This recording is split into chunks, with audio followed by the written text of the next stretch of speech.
So hello friends, आज हम बात करेंगे इनफर्टिलिटी के बारे में। इससे पहले हमने पढ़ा था सेक्सुअली ट्रांसमिटेड डिजीज़ एसटीडीज़। आपने वो वीडियो नहीं देखी है तो लिंक डिस्क्रिप्शन में, मैंने इस चैप्टर की प्लेलिस्ट बना रखी है, आप जाके देख सकते हो।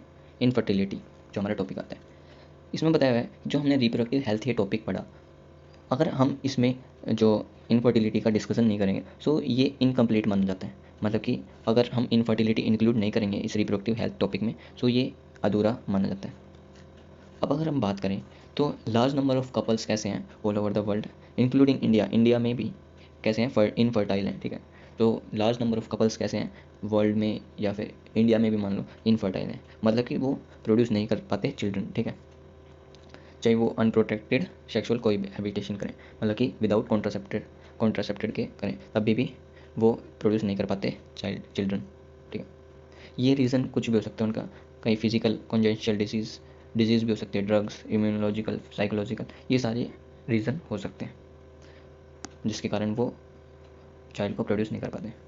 अब आता है इंडिया में जो फीमेल को ब्लेम किया जाता है फॉर चाइल्डलेस, ठीक है, कि जो चाइल्ड नहीं होता, तो इंडिया में क्या फीमेल को ब्लेम किया जाता है इसके लिए। पर जो प्रॉब्लम होती है वो मेल पार्टनर में होती है मोस्ट ऑफ द केसेस में। मतलब कि इंडिया में ओनली फीमेल को ही ब्लेम किया जाता है फॉर बीइंग चाइल्डलेस, और पर जो प्रॉब्लम होती है वो मेल पार्टनर में पाई जाती है, ठीक है। अब जो स्पेशलाइज हेल्थ केयर यूनिट या इनफर्टिलिटी क्लिनिक हैं जो कि बनाए गए हैं किसके लिए, इन जो भी ये प्रॉब्लम्स होती हैं उनको करेक्ट करने के लिए, इनके लिए, इनके ट्रीटमेंट के लिए, जो भी डिसऑर्डर्स होते हैं, ठीक है। कपल्स को ये चिल्ड्रन मिल सके, ठीक है। अब कई केसेस में क्या होता है कि ये जो करेक्शन होती है वो पॉसिबल नहीं हो पाती, जो चिल्ड्रंस होते हैं वो और टेक्निक से भी असिस्ट करे जा सकते हैं, उनको बोला जाता है असिस्टेड रिप्रोडक्टिव टेक्नोलॉजीज, ARTs। अब आता है in vitro fertilisation, IVF। In vitro fertilisation का मतलब होता है जो फर्टिलाइजेशन होता है वो आउटसाइड द बॉडी होता है, एंड इसके जो इन वीवो फर्टिलाइजेशन होता है उसमें क्या होता है, जो फर्टिलाइजेशन होता है इनसाइड द बॉडी होता है। विट्रो मतलब आउटसाइड और वीवो मतलब इनसाइड। IVF, इसमें क्या होता है कि जो हमें एम्ब्रियो का ट्रांसफ़र किया जाता है। अब ये एक मेथड है जिसमें एम्ब्रियो का ट्रांसफ़र किया जाता है और इसको popularly test tube baby programme भी बोला जाता है। अब इसमें होता क्या है, जो ओवा होता है वो वाइफ डोनर से लिया जाता है, एंड जो स्पर्म होता है वो हस्बैंड डोनर से लिया जाता है, एंड उसको कलेक्टिवली इंड्यूस करके एक जाइगोट बनाया जाता है, वो भी लेबोरेटरीज़ में, और इसको कंडीशंस दी जाती हैं जो कि फीमेल की बॉडी के अंदर होती हैं। एंड जाइगोट जब वो 8 ब्लास्टोमेर्स स्टेज से पहले होता है, जब उसको ट्रांसफ़र किया जाता है फेलोपियन ट्यूब में, तो उसको बोला जाता है GIFT, zygote intra fallopian transfer. And then वो 8 ब्लास्टोमेर स्टेज के बाद होता है, उसको ट्रांसफ़र किया जाता है यूट्रस में, तब बोला जाता है IUT, इंट्रा यूट्रिन ट्रांसफ़र, ठीक है। और देन उसके बाद वो फर्दर डेवलपमेंट कंप्लीट करता है। अब एम्ब्रियो बनता है इन वीवो फर्टिलाइजेशन से भी, मतलब कि जो फ्यूज़न होता है गैमेट्स का वो फीमेल बॉडी के अंदर भी करवाया जाता है, जो कि फीमेल कंसीव मतलब कि ये कर नहीं पाती उनके लिए भी।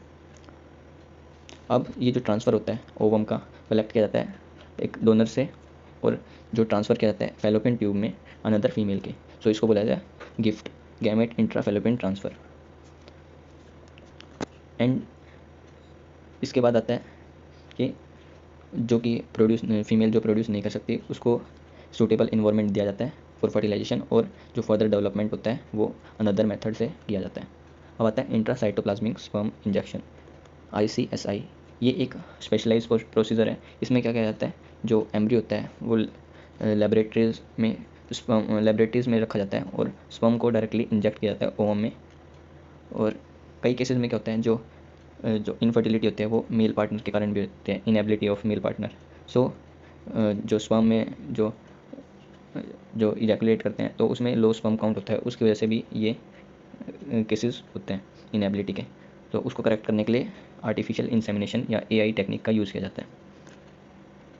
मतलब इस टेक्निक में जो सीमन है वो कलेक्ट किया जाता है healthy donor, husband healthy donor से, और आर्टिफिशियली उसको वेजाइना के अंदर यूट्रस में ट्रांसफ़र किया जाता है। इसको बोलते हैं IUI, इंट्रा यूट्राइन इंसेमिनेशन। ये सारे टेक्निक्स एक्सट्रीमली हाई प्रोफेशनल, या ये सारी जो जितने भी होते हैं इंस्ट्रूमेंट बहुत अच्छे अच्छे होते हैं, तो ये एक्सपेंसिव भी होते हैं। इसको हैंडल करना ये हर एक, इतनी सारी फैसिलिटीज़ हर किसी के लिए नहीं हो पाता। ये फैसिलिटीज़ जो हैं ये कोई कंट्री मतलब फ्यू कंट्रीज़ में ही हैं।